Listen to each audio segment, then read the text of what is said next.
మరణం ముగింపు కాదు. 60-70 ఏళ్ల తర్వాత నీ జీవితం అంతమైపోవటం లేదు. కేవలం నీ మట్టి దేహానికి అంతం. అది మట్టి దేహం మట్టిలో కలుస్తుంది, అది అంతం కాదది. నీ ఆత్మకు ఆరంభం, మరో లోకానికి ఆరంభం, మరో జీవితానికి ఆరంభం, మరో లోకానికి ప్రవేశం, మరో లోకానికి నువ్వు వెళ్ళే ప్రయాణం మొదలవుతుంది మరణంతో. మరణము ముగింపు కాదండి, ప్రారంభం, మరో జీవితానికి ప్రారంభం.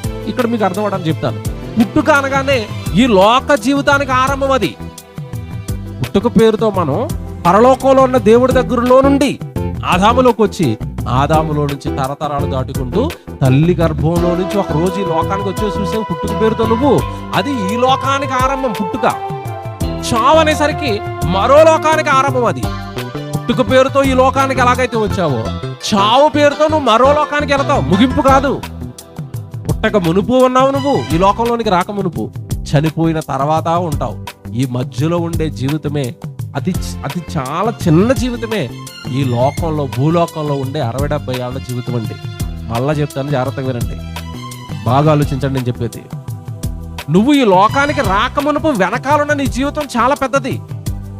జగత్తు పునాది వేయబడక మునుపు దేవుడు నిన్ను కోరుకుంటే ఈ జగత్తులోకి నిన్నగాక మొన్న వచ్చావు.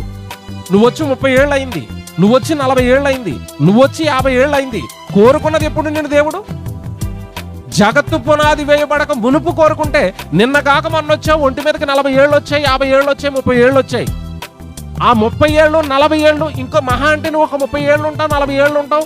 ఆ తర్వాత ఈ లోకాన్ని ఖాళీ చేసి నువ్వు మరో లోకానికి వెళ్తావు. ప్రయాణం ఇది.